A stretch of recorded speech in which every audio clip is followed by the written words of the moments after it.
बिल्लाहि मिनश शैतानिर रजीम।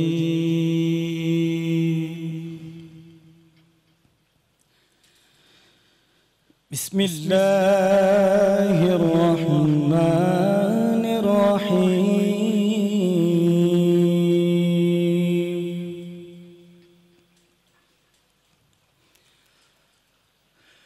अल्हम्दुलिल्लाहि रब्बिल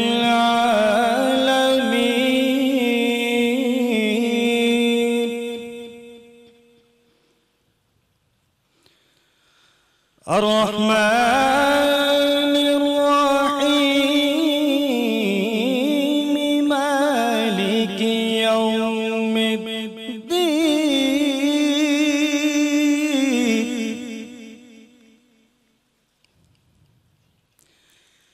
इय्याका नअबुदु व इय्याका नस्तईन।